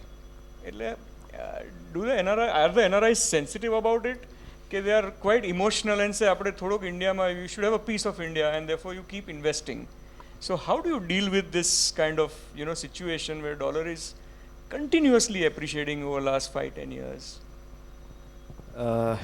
Specially એનઆરઆઈની વાત કરીએ અને તમે જે વાત કરી યુ રાઇટ કે જે ડોલર ડિનોમિનેશન થઈ રહ્યું છે that is a challenge for NRIs કે ઇન્ડિયામાં જે ઇન્વેસ્ટમેન્ટ કરવાનું છે એના બાબતે. પણ મેજરલી સક્સેસ ત્યારે મળે છે એનઆરઆઈને, એટલે એનઆરઆઈ અકાઉન્ટ્સમાં હું તમને જે બે વાત કરું એમાં કે ઇનહેરિટન્સ ઇન્કમ મેં તમને જે કહી એ સમહાઉ હવે એવા પણ બધા એક્ઝામ્પલ્સ જોયેલા છે આપણે અમારા એરિયામાં, પર્ટિક્યુલરલી એનઆરઆઈ બેલ્ટ છે એટલા માટે કે ઇનહેરિટન્સ હોમ કે કંઈ હોય, પ્રોપર્ટી હોય, એ લોકો સેલ કરે છે તો એ પૈસા ક્યાં કરવા, રેમિટન્સ કરવા કે નહીં, આ તે બધું. મેજર એનઆરઆઈસ જે હું જે લોકોના કોન્ટેક્ટમાં હતો ને જે મારા થ્રુ કામ કરેલું છે, એક તમે કહ્યું કે આપણા અહીંયા ઇન્ડિયામાં જ રોકાણ કરવું, તો એમાં પણ એ લોકો કરી રહ્યા છે. એમાં પણ પાછા લઈ જયા કરતાં અહીંનું રોકાણ અહીંયા જ કરે છે. Why they are selling properties? Because એ એટલા ફ્રિકવન્ટલી નથી આવી રહ્યા. બીજું એ મેનેજ કરવામાં ઇઝી નથી. કોઈ પણ આજે પ્રોપર્ટી તમે લો તો પ્રોપર્ટી એવું નથી કે તમે લઈ લીધીને એ ઓટોમેટિકલી મેનેજ થશે. That requires amount, that requires time, that requires people. કે એના માટે જ ઓલ્ટરનેટિવ ઇન્વેસ્ટમેન્ટ્સ એ લોકો વિચારી રહ્યા છે, લાઈક ડાયરેક્ટ ઇક્વિટીમાં ઇન્વેસ્ટ કરવું, રાઇટલી સેટ કે પીએમએસમાં ઇન્વેસ્ટ કરવું. ઘણા એનઆરઆઈઝ એવા પણ છે કે જે ઇન્વેસ્ટમેન્ટમાં લિમિટેડ ઇન્ટરેસ્ટ, એટલે સપોઝ રિટર્ન્સમાં પણ એ સેટિસ્ફાઈડ છે, બિકોઝ તમે જુઓ છો યુએસમાં એટલું રિટર્ન્સ નથી. એ કારણે પણ ઇન્ડિયામાં ફિક્સ ઇન્કમ પ્રોડક્ટ્સમાં પણ ઇન્વેસ્ટ કરી રહ્યા છે. સો જે પ્રોસ્પેક્ટિવ હતું એનઆરઆઈનું પહેલાં ઇન્વેસ્ટમેન્ટનું, કે પહેલાં એવું હતું કે ખાલી એનઆરઆઈ પ્રોપર્ટીમાં જ ઇન્વેસ્ટ કરે, હવે એ પ્રોસ્પેક્ટિવ ઘણા અંશે ચેન્જ પણ થયું છે. અને એ પણ અસેટ અલોકેશન જે આપણે કરાવીએ છીએ કે ભાઈ ફિક્સ ઇન્કમમાં હોય કે ડાયરેક્ટ ઇક્વિટીમાં હોય કે પીએમએસમાં હોય કે અધર. અને આણંદમાં તો એવું કહેવાય છે કે એનઆરઆઈ બેલ્ટમાં કે ગોલ્ડ ઇન્વેસ્ટમેન્ટ પણ ઘણું સારું થઈ રહ્યું છે, કે થ્રુ ગોલ્ડ બોન્ડ્સ છે, ઇવન પેપર ગોલ્ડ છે, એમાં પણ એ એવેન્યુઝ પણ ઓપન થયા છે એનઆરઆઈઝ માટે. અને દે આર ડુઈંગ એક્સિલન્ટલી વેલ. એમાં ઘણા બધા સારું ઇન્વેસ્ટ પણ કરી રહ્યા છે અત્યારે. મેઇન એ જ કે જે પહેલાં એક હોરાઇઝોન હતું એ ઓપન, એ લોકોનું માઇન્ડસેટ ઓપન થયું છે અને મલ્ટિપલ અસેટ અલોકેશનથી પ્રોડક્ટ કેટેગરાઇઝેશન કરીને એ લોકો ઇન્વેસ્ટમેન્ટ કરી રહ્યા છે. So now we are entering the last 10 minutes. એટલે before we open the floor for questions and answers, મારે એક ઓડિયન્સના બેનિફિટ માટે ના હોય તમને તમારી એક્સપર્ટીઝ પ્રમાણે પ્રશ્નો પૂછવા છે. એક જ પ્રશ્ન પૂછીશ, પણ some insight for the audience from your vantage point.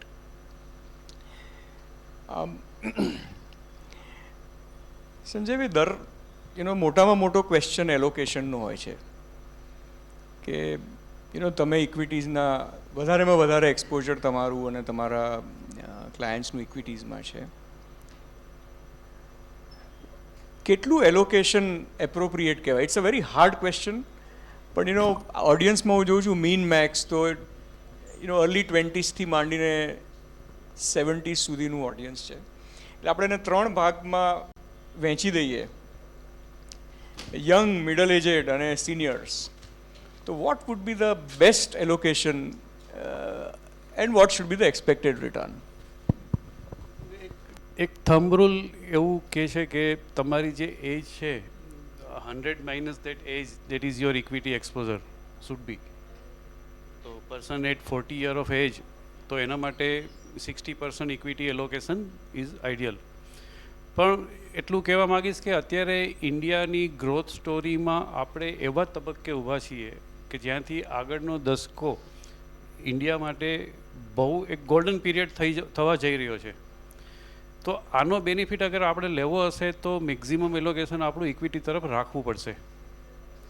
તો પર્સનલી હું એવું માનું છું કે એટલીસ્ટ 67% તમે ઇક્વિટી, 10% ગોલ્ડ અને રેસ્ટ ઇન ફિક્સ ઇન્કમ રાખો આગળના 10 વર્ષ માટે, તો that will be more advisable.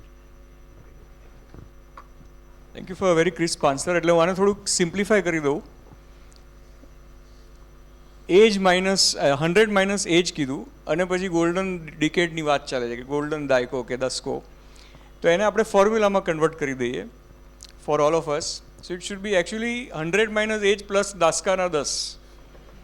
એટલે for me it is 100 minus 48, so it is 52, and then I add daskana 10. So ideally I should be 62% in exposure to equities. So I think you can also apply the same formula and then remember Sanjay bhai whenever you do that. Okay. તીર્થને પણ મારે same question પૂછવો છે, પણ એના બે stages છે, but again I expect to answer it very briefly. એક તો number one, કેટલું એલોકેશન ડેટને હોવું જોઈએ, અને ભાઈ within debt fixed deposits versus other instruments. એટલે 2-layer question. Overall allocation, and within that how do you break up between a FD and other instruments?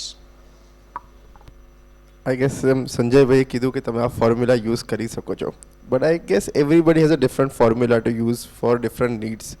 It's like an Indian cricket team, શું રમો છો એના ઉપર છે. T20 રમો છો તો દ્રવિડ ના જોઈએ, બટ ટેસ્ટ રમો છો તો તમને દ્રવિડ અને કોહલી બેવ જોઈએ. So life is like a test match, it's a longer version. કેટલું હોવું જોઈએ, કદાચ આઈ કેન સે 30 ફોર માય સેલ્ફ, કોઈક કે 60, કોઈક કે 40. સો that is a very subjective number, but yes, you should have it. Something should be there. Asset allocation is very important. કોઈ એક વસ્તુમાં રાખવાથી you will not get that return what you want. Within asset allocation શું હોવું જોઈએ? So હું હંમેશા કહું કે as I said કે government securities is very safe return, but હજી બી એમાં થોડું liquidity problem છે. So whatever cash component you want, કે ભાઈ મારે આ emergency fund છે, should be in FD, જે ક્યારે બી તમે વિડ્રો કરીને યુઝ કરી શકો છો. Remaining you can put into different debt instruments, different maturities અને different returns. So that is how you can manage your debt part.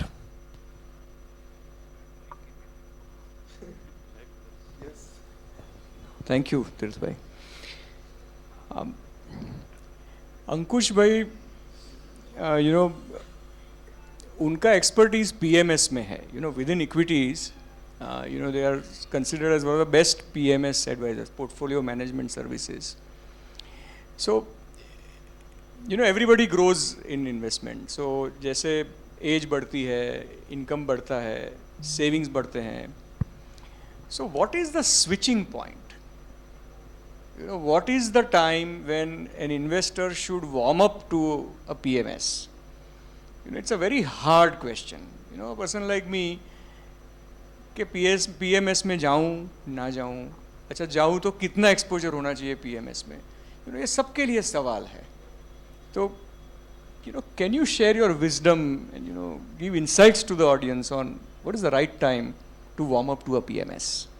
So this is a very good question actually, sir.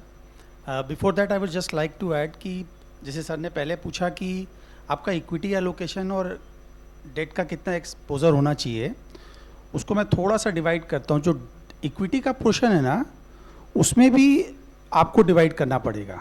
जैसे equity में एक हुआ कि आप fund management के लिए चाहे म्यूचुअल फंड कर रहे हो या PMS कर रहे हो, और एक होता है कि आप डायरेक्ट मार्केट में स्टॉक ले रहे हो. तो मैंने जो गुजरात में ऑब्जर्व किया है, यहाँ पे मैक्सिमम क्लाइंट खुद से स्टॉक पिकिंग में ज़्यादा इंटरेस्टेड हैं से डू डायरेक्ट इन्वेस्टिंग. क्योंकि एक जो पहले स्टार्टिंग में सर ने बोला ग्रीड, तो ग्रीड सब में है, लेकिन थोड़ा ज़्यादा ग्रीड जो होता है वो हमें हरदम नुकसान देता है. So what I will take, if you are going as per the advice of Sanjay bhai कि आपको 60% इक्विटी में रखना है, तो वो 60% को भी आपको डिवाइड करना बहुत ज़रूरी है. क्योंकि अगर ये 60% को आप खुद से खेलने लग गए, आप खुद से स्टॉक लेने लग गए, तो फिर वही आएगा जो सर ने बोला कि 14% मार्केट का रिटर्न है, और हो सकता है आपका रिटर्न 9% की जगह -9% नहीं हो जाए. क्योंकि अगर आप आज के सिनेरियो में देखोगे, मैं जस्ट थोड़ा सा PMS से अलग हट के बात कर रहा हूँ, because we deal in retail clients, हम लोग के पास रिटेल क्लाइंट्स का बहुत बड़ा बेस है. तो we have seen that market अगर रिटर्न दे भी रहा है ना, तो रिटेल क्लाइंट जब अपने खुद से इन्वेस्टिंग करता है डायरेक्ट स्टॉक में, so they have not made money. Even अगर आप सिंपली अभी भी देखोगे तो इंडेक्स से मार्केट टॉप से देखोगे, सेंसेक्स और निफ्टी अगर आप टॉप से देखोगे, it's down by hardly 6 to 7%, because we have seen a top of around 1800-600 Nifty, और आज के दिन में बाजार लगभग 17,500-17,600 के आसपास होगा. तो बाजार हार्डली 7-8% डाउन है. लेकिन मैं यहाँ पे जितने लोग हैं, मैं पूछता हूँ किसी का भी पोर्टफोलियो पॉजिटिव नहीं होगा, या कितने लोग हैं जिनका पोर्टफोलियो में अगर 10 लाख का इन्वेस्टमेंट है तो उसमें 30% डाउन है. Am I right or wrong?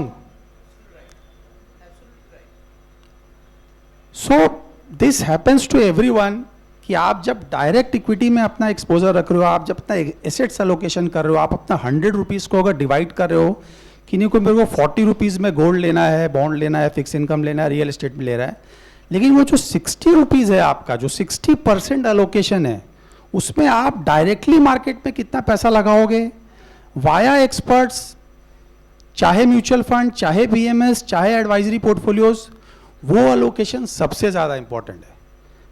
तो मैं इसमें सिंपली एक ही फॉर्मूला रखता हूँ, बिकॉज एज अ क्लाइंट हो सकता है आपके लिए डाइवर्सिफिकेशन करना बहुत मुश्किल हो, because the experts do what they do, basically they diversify your portfolio in different sectors. Sector India में 10 है, 10 सेक्टर के अंदर 44 अलग अलग इंडस्ट्रीज़ है. एक सेक्टर के अंदर 44 इंडस्ट्रीज़ आती है. बैंक हम लोग बोलते हैं, लेकिन बैंक के अंदर NBFC है, फाइनेंशियल्स है, इंस्टीट्यूशंस अलग अलग है. So there are 44 industries, 10 sectors. तो as a retail client it's next to impossible कि आप डाइवर्सिफाइड पोर्टफोलियो अपना बना पाओ. आप स्टॉक कभी नहीं ले सकते हो. आपको अगर 10% बैंकिंग लेना है, 10% में आपको 1% HDFC, आप सोच ही नहीं सक पाओगे कि भाई 1% HDFC लेना पड़ेगा. This is not. So what I simply suggest now, you don't do diversification, you simply follow capital allocation. अगर आपने, आपका सपोज करो 2 लाख रुपए का पोर्टफोलियो, मैं एज अ रिटेल 2 लाख का पोर्टफोलियो है, आपने 1,20,000 रुपये संजय भाई के बोलने से डायरेक्ट इक्विटी में लगाया. अब 1,20,000 में से आपको ये समझना है कि मैं कितने रुपए का SIP करूंगा या म्यूचुअल फंड करूंगा. चलो आपने 50% का म्यूचुअल फंड और SIP कर दिया, बचा कितना, 60,000 रुपये. अब ये 60,000 लेके आप कूद गए मार्केट में कि भैया अब 60,000 रुपये मेरे को डबल करना है. तो 60,000 रुपये को डबल करना है, सबसे पहले ये जरूरी कि 60,000 को बचाओगे कैसे, क्योंकि आप अगर बचा लोगे तो वो डबल हो जाएगा. जैसे तीर्थ भाई ने बोला क्रिकेट खेलना है, पहले पिच में टिकोगे तभी ना रन बनेगा. तो मोस्टली ये देखा गया कि रिटेल में वो पिच पे लोग टिकते नहीं, वो पिच से आउट हो जाते हैं, क्योंकि वो ग्रीड आ जाता है, वो ऑप्शन में लगता है रुपये डबल हो जाएगा. तो यहाँ मैं सबको यही बोलूँगा कि आप कैपिटल अलोकेशन करो, आप डाइवर्सिफिकेशन में मत जाओ. कैपिटल अलोकेशन का सिंपल मतलब है कि आपके पास जो 60,000 रुपया बचा है 2 लाख में, उस 60,000 को कम से कम आप 15 स्टॉक में डिवाइड रखो. आप ट्रेडिंग करो, कोई दिक्कत नहीं है, आप कोई भी स्टॉक लो. लेकिन अगर आप 15 स्टॉक में पैसा को डाइवर्सिफाई रखते हैं, 10 में डाइवर्सिफाई रखते हो, आपका देखना पोर्टफोलियो कभी भी इरोड नहीं होगा, 30-40% कभी नहीं गिरेगा. So this is very simple, what I personally believe, और मैं हरदम अपने रिटेल क्लाइंट को सजेस्ट करता हूँ. हाँ, PMS का one, I mean, very brief answer. Yeah. What is the ideal ticket to start with? So PMS is a SEBI registered, SEBI guideline portfolio management services. Simply है portfolio management services है. SEBI इसको organized way में काफ़ी चला रहा है. That is मतलब काफ़ी बड़ा market size है इसमें. More than 250 PMS service provider है. सबसे बड़ी चीज़ है ये 50 लाख से स्टार्ट होता है.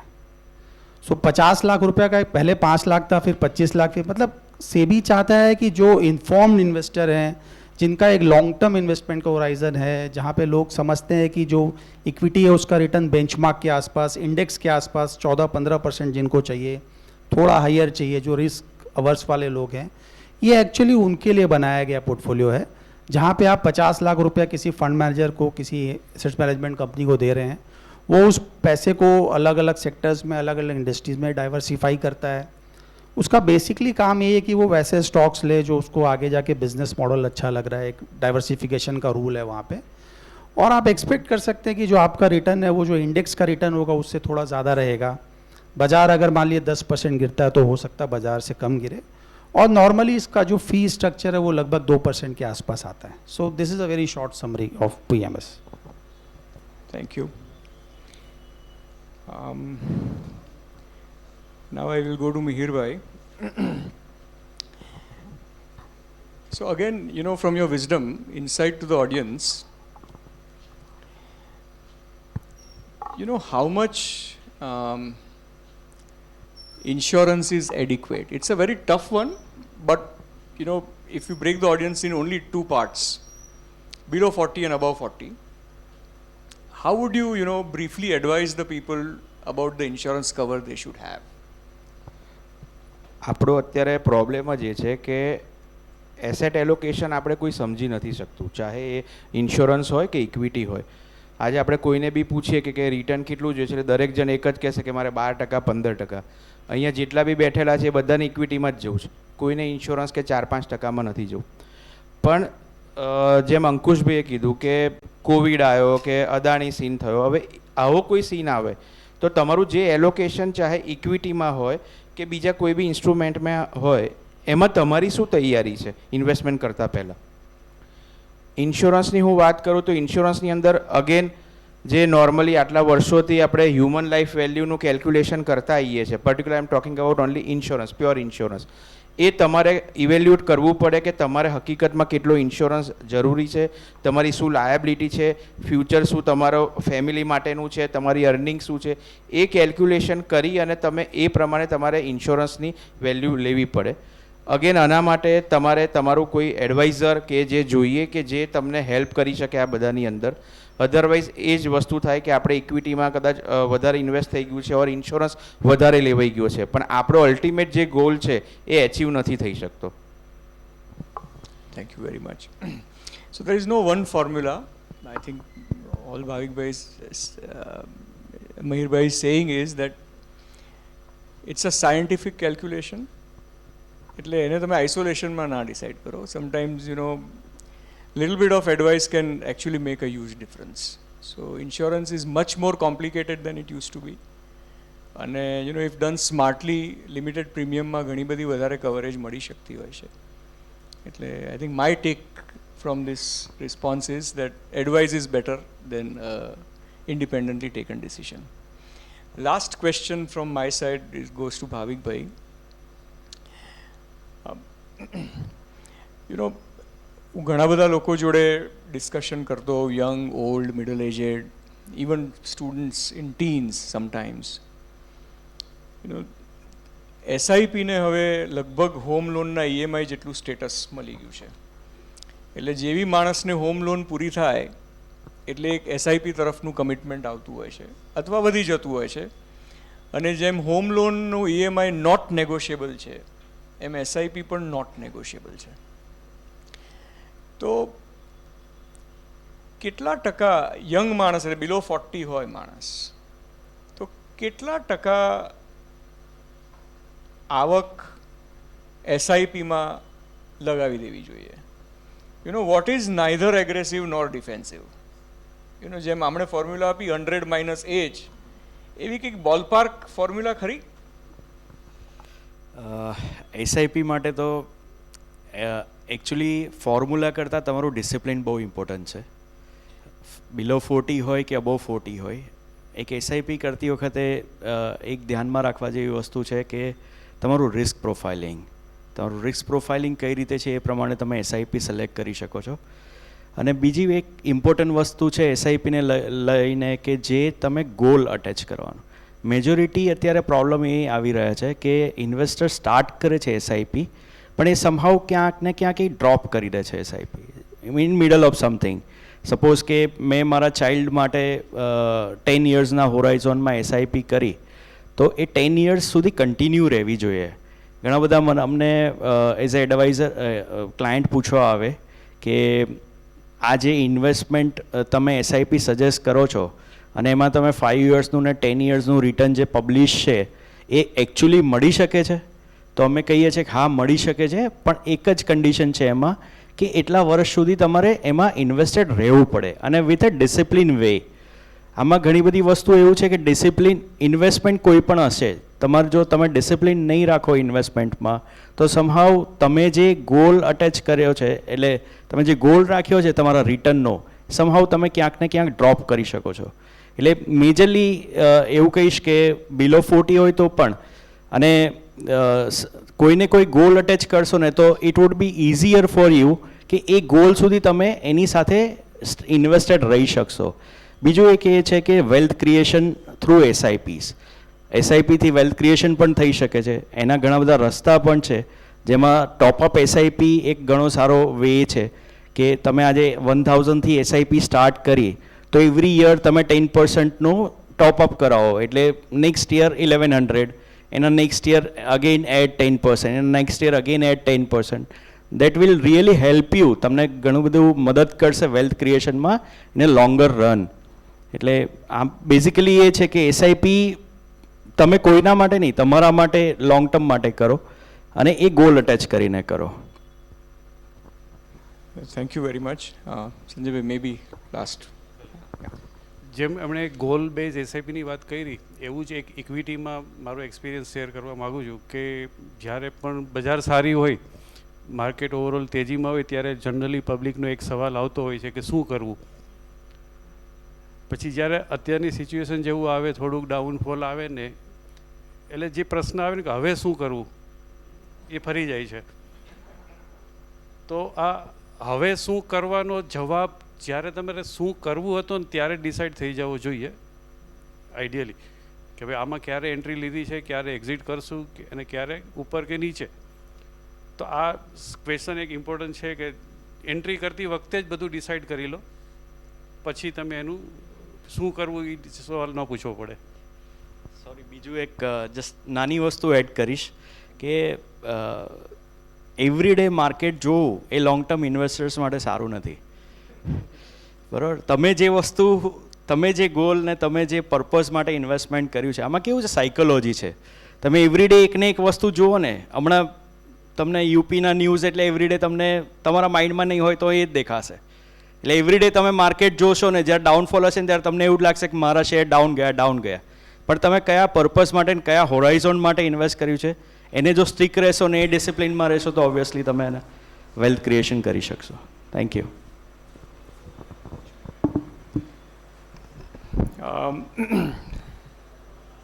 Thank you very much to the panelists. બધા ખૂબ જ બિઝી છે. Some of them have travelled from other cities અને આઈ એમ વેરી થેન્કફુલ કે એ લોકોએ ખૂબ જ જેન્યુઇનલી, ઓનેસ્ટલી આપણને એમનું વિઝડમ અને શેર કરીને ઘણી બધી ઇન્સાઇટ્સ આપી. Moral of the story or takings of the session is that investment is a very serious business. Just like cricket, you can play the game in many ways, millions of ways, and still score runs much more than anybody else. But I hope at the end of this session it makes you think hard કે મારી investment style શું છે. Rather than sticking to your existing investing style, I wish that you reflect on it. અને તમે very dispassionately you just refresh it and maybe develop an all new or a slightly better version of your current investment style for the next decade and see what happens. With that note, I throw the floor open for questions and answers. We won't be able to take much કારણ કે as a tradition we should stop at 8, otherwise that 7.25 above that is risky. So just 2 days back I have read an ad that Equitas Bank FD gives 9%. So should I consider it as risky? Tirth, you have to answer this. Another question to Chaudhary sir. That if index fund is giving 30 to 40% return and I have 10 lakhs or 50 lakhs, why should I go to PMS? Okay, we'll I take. can directly invest in index fund. So what is your answer? Okay, one after the other. Very briefly, because we want to take 3-4 more questions. So any bank FD is secured only till 5 lakhs. So as you said, sir, if you want 9%, if you invest into Equitas, I'm not saying Equitas is good or bad, but any FD is secured by 5 lakhs. So post that, the risk starts. Any bank. Recently, we have seen bond issues are rate of interest 8.15%, AAA bond. And when a small investor wants to invest 10 lakhs, so yield pade 7.95. So such a big spread between the two, is it a healthy thing or I don't know, what is your view on this? I think so that was the whole logic for when I started the fixed income. That was the logic because traditionally bond markets were made for institutions. So traditionally બધાને એવું હતું કે ઇન્સ્ટિટ્યુશનમાંથી લઈને આપવાનું હોય. તો that was the biggest challenge કે retail investors ને બહુ વખાવતો હતો કે ભાઈ ઇન્સ્ટિટ્યુશનને અલગ મળે અને અમને કેમ અલગ મળે. So at Tipsons અમે ફિક્સ ઇન્કમ એટલે ચાલુ કર્યું કે we want to make everything parallel. એટલે અમે આજે જે વસ્તુ અમારી ઇન્સ્ટિટ્યુશનને આપીએ છીએ અમે એ જ રિટેલને આપીએ છીએ. So that part has been now taken care of, sir. થોડો ઘણો ડિફરન્સ મળશે because it's about wholesale and retail. તમે કોઈક વસ્તુ હોલસેલમાં ખરીદો ને કોઈક વસ્તુ રિટેલમાં ખરીદો. Yeah, I understand. ના સ્પ્રેડ પહેલાં બહુ જ હતા sir. How will the bond market then grow? That is the point, and how the retailers will be attracted to it. ના એટલે જ સર એઝ આઈ સેડ કે વી આર ટ્રાઇંગ કે અમે એમને પાર પર લઈ આવીએ with institutions. So with every growing day we are making sure કે ઇટ ઇઝ પાર એટ. અત્યારે કદાચ I can say with very confidence કે at Tipsons whatever we are giving to institution we are giving it to the retail with very one clear thing કે everybody is a client to us, ચાહે મોટો હોય કે નાનો, is a client. So I would like to hear your card. Thank you, sir. So I just answered. Very See, quickly, ETFs. So ETF, these are all passive investment funds. So when we say passive, their only objective is to generate the return equivalent to index. उनका return जो benchmark का आएगा वही लगभग आएगा क्योंकि index के ही shares उनमें रहते हैं. So when you invest through PMS or any of the investment advisory portfolio, so they are active management. So when we say active, they usually buy those type of shares who are going to outperform benchmark. So PMS or fund manager, because India is a country where we are having around more than 4,000 companies listed. So there are great opportunities, great companies who the fund managers buy in this active portfolio. So if you are a passive investor, you want only return equivalent to index, you go through ETF. These are the best product, I think, for retail client, best of the best. And if you think that there are lots of companies in Indian equity market, then you should go through a PMS or a advisory portfolio. To top it up, it is also participative. You know, your PMS will talk to you about, you know, okay, this is the scenario, do you want to switch, not switch? Whereas, so it's a hybrid, it's neither active nor passive. So it is best of both the worlds. If you have that ticket, maybe that's a more exciting journey, I think. Do you believe that the charges for PMS should vary according to the market returns? So see, I just only believe if I am paying 2% charges and I am going to make 15% CAGR in long term, I will be very happy. So मैंने एक चीज़ देखा है कि जब तक मेरे को बुखार है मैं डोलो लेके काम चला लेता हूँ. कोविड हो गया तो मेरे को 27,000 रुपया का फीस देना पड़ा. So everybody has to understand paying 2% will give you 14% return, or without paying 2% you are losing 30% return. So I always, it's a very tough thing to sell all these products whenever you charge fee. But I think everybody should understand कि 2% जो बहुत सस्ता है अगर वो आपको 15% return create करके दे रहा है. Yeah.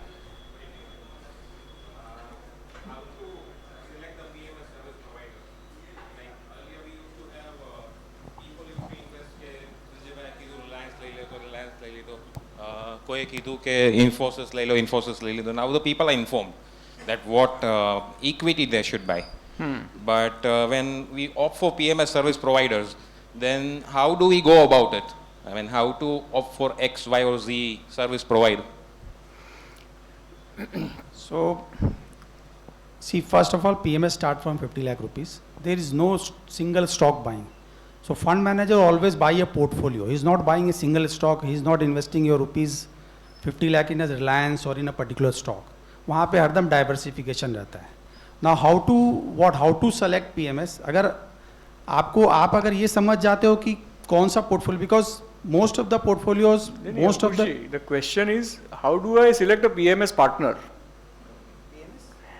कौन से PMS के साथ बैठे? हाँ तो उसमें what is it that I should do business with Ankush bhai?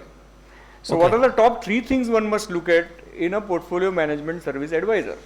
So first thing you can see the credibility of the fund house. आप सेकेंड ये चीज़ देख सकते हैं कि फंड मैनेजर कौन है. लेकिन I think beyond these two you should look after the stocks that the portfolio manager has bot. आपको आज के दिन में जितने भी PMS हैं सबका परफॉर्मेंस, सबका स्टॉक, वो एक पोर्टल है pmsbazaar.com, you go to there, you will find कितने सारे PMS है, उनका क्या कंपैरिजन है, 1 साल 3 साल, हर तरह का सिंस इंसेप्शन रिटर्न्स भी मिलेगा. But don't go through the returns, you will just see the holding क्या है. आपको उससे समझ में आ जाएगा कौन सा PMS अच्छा है. रिटर्न्स आपको पता चल ही रहा है कि ऑलमोस्ट क्या है. फंड मैनेजर कितने साल पुराने हैं, कोई फंड मैनेजर ज़्यादा अच्छा नहीं हुआ है, पोर्टफोलियो ज़्यादा अच्छा नहीं हुआ. So these are the few things which you should keep looking, tracking before buying a PMS.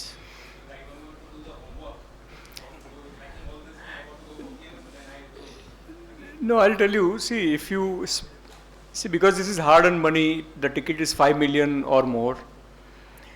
So, if I had to choose a PMS, what would I do? I'll just share it with you in a minute. See, as I told you, it's a hybrid between passive and active. So the moment I choose PMS, I also choose not to be passive, right? And therefore there will be some investment style of a fund manager also. Okay, if it is in sync with what you think, this is a more supervised deployment into the markets. And then comfort level, because you meet 2-3 people, you will find your values are resonating, the style is kind of similar, and of course it's a lot of information, it's so much regulated that they have to be very transparent. So there is no risk. It's pretty much regulated. The stock also remains in your name only. You don't just agree on that service. So there is no risk to it, but choice does matter. So I think 2-3 things that you should look at is your investing style, the comfort level with the fund house or the fund manager, and ease of doing it. Even now this PMS started with 2 lakh rupees also. So you go to the small case portfolio, you will get Sunil Singhania, Abacus is there, Pankaj Murarka, who was earlier CBO of Axis Mutual Fund. So they are managing something you can say similar to PMS, like छोटा भाई है. वो 2 लाख रुपए में भी आपको वो 25-26 stock जो फंड मैनेजर PMS में बाई कर रहा है, these are all similar. So I think that would be the best for the retail clients. Invest simply 2 lakh, 5 lakh rupees. These are similar to PMS. Yes. Excuse me. Can I ask a question? Maybe after him? Sure. Yeah.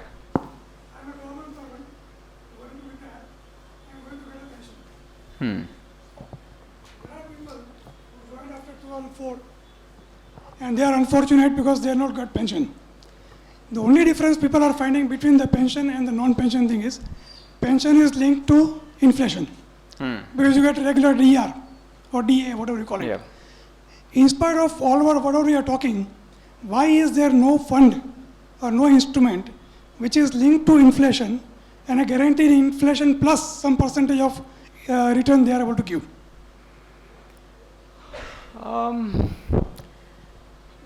I can take it, but if any one of you want to take. Okay. See, fixed income instruments are in a way linked to inflation because interest itself is a function of inflation. In an inflationary regime, high inflationary regime, the interest rates are also high. And when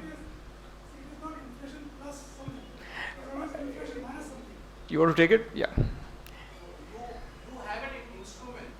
So he is a representative from NSE, therefore he is very much equipped to answer it. So you have an instrument which is gold. Gold is a substitute which can be said because it is a commodity. Inflation कौन सा linked है? It is linked to a commodity. Commodity ना price ऊपर नीचे था, right? If you want something which can beat your inflation at any given point of time during a longer tenure, then gold is a better way to protect against inflation. That is how it has to be. See, there are only 3 things that can actually save you from inflation: real estate, equities, and precious metals. I would say this is 99% of what is available. Now, given the age and stage of your life, you have to intelligently do a mix of it. Okay, that nothing else can protect. So if I put my hard-earned money into NPS, I actually choose the mix, what goes to equities, what goes to fixed income, depending on my age. So again, even NPS is hoping to give me pension after 30, 40 years based on the returns only. That money is also going into equities. And it's a regulated product, government is running the thing. So ultimately, these three things, if people are fearful and they keep ignoring it, they're definitely going to come in a trap. So what percentage should go into these three and how is a matter of advice and discussion and decision making. But if you remove these three out of the equation and you don't have pension, you are actually designing to get trapped maybe 10, 15, 20, 30 years from here. So that is something that one has to understand and take it very seriously. Otherwise, we have seen, people struggling with monthly incomes. They're sitting on, huge asset in form of a home, but with almost absent monthly income. Because for long periods of time, they ignored these three asset classes. Pension hai to theek hai, you are taken care of. But pension nahi hai to kya? And going forward, I think this reverse mortgage will also kick in. It was a stigma once upon a time, but I think reverse mortgage ka time abhi aa gaya hai. 5 to 10 years. So I think when I'll be 60, reverse mortgage will not be a stigma. It will be very. So in your rising years, you buy a home, and when you are in the fag end of your life, last 10, 20 years, it's perfectly fine to reverse mortgage it and have a good life. So I think that's going to happen. So I hope nobody has to do that. But for the ones who have not warmed up to these three, may warm up to that reverse mortgage few years from now. Sir, I have a question. Yeah, please. Sir, my question is to tips and groups that for retail investors, is there any direct platform or a website available which inform us that this much quantity of bond is available at what price? Because we have seen the differences in the price. So can you help us in that we can a retail investor can straight away invest into bond and how they can? So now SEBI has come up with different regulations for online bond platforms. So fixed income is one of the online bond platform where you know that what is happening in the fixed income. You can know the yield, quantity available, and the prices in real time. Okay. And all other informations are available. There are multiple platforms. You can even access capital markets through NSE, or you can see whatever bonds they are listed there. So that is, you can able to buy from there as well. Okay, thank you. I think we'll have last question, and then we can't hold people because we have crossed 8 o'clock. So this young man is enthusiastically waiting, so I'll give him a chance. And then you can catch the panelists after the session is declared over. Yes, please. Sir, if we decode investment style in India, the most multi-bagger in the past years have been generated from 3 to 4 sectors. One is consumer durable, because India is a populous country. Second is financial of consumer durable, we have Bajaj Finance in that. Third is we have IT sector outsourcing from US. So there is multi-bagger in that sector also. And fourth, from last 10 years, we have seen a multi-bagger from infrastructure also. So how the next 10 sector for next 10 years for India will be if one wants to find multi-bagger? Which industry one should look? See, India is a country where you will see disruption in every 3 to 5 years. So there is a disruptive going on. Before 3 years, if you see, we will find that technology companies are booming. Last few days, if you see the result of Infosys, you will find that there is a drop of earnings indication and the stock is down by around 10-12. Nobody knows that Infosys will cap down by 10%. So I think you should not go as a sector. If you're buying a stock for a multi-bagger type of thought process, you should look after the fundamentals, whether the business is growing continuously. You should look after the free cash flow statement. You should go after the ROI, whether the company is generating higher than ROI of 15% or not, ROC that is higher than 15%. So these are the few fundamentals. If you catch, you can understand, if you hold the stock. And if you find that there is any disruption in the value, in the fundamental of the stock, you must exit from that. Because see, last 10-20 years, we have seen that Bajaj Finance is growing. But if you see, Bajaj Finance is also down by 30-40% in last 1 year. So there is a huge disruption going on this Indian economy. You will find, definitely you will find, but don't try to find those stocks which are lovable. Just go through the fundamentals. I just hope that if you see that EV is going to play a very big role. So EV is a disruption. If you find a good stock in EV and if you hold for 5-10 years, but we cannot be sure. Because EV के बाद पता चला और कुछ hydrogen आ गया, तो वहाँ description आ गया। तो आप अगर कोई ईवी थीम पकड़ दो कि ईवी में कोई आगे जाके मल्टीबैगर बनेगा, लेकिन आप उसको लेके 3 साल 5 साल होल्ड किए, सपोज करो टाटा मोटर की बात करते हैं, होल्ड किए, लेकिन 5 साल के बाद पता चला वहाँ पे गडकरी जी ने हाइड्रोजन ले आया, वो मोलेसिस से वहाँ से वो हाइड्रोजन बनने लग गया, वहाँ से गाड़ियाँ चलने लग गई, तो पता चला नहीं टाटा मोटर की जगह दूसरी कंपनी को फायदा। सो आई जस्ट सिंपली से बनेगा, लेकिन you should constantly keep looking after the fundamentals, looking after the business, कहीं वहाँ पे डिस्ट्रप्शन तो नहीं हो रहा है, otherwise you will get lots of companies. Okay. So on that note, thank you very much. I request you all to fill up the feedback forms on your desks. It's very important to get the right feedback, so that such engagements in future can be improved. And I thank all the panelists to take out, an evening from your valuable time. And I also thank AMA as a platform. This Kishan Gordhan Das Gupta AMA Center for Capital Markets and Investor Education has done series of seminars, and I am very thankful to NSC to put this panel together so that we can disseminate high quality information that may lead to better behavior and decisions.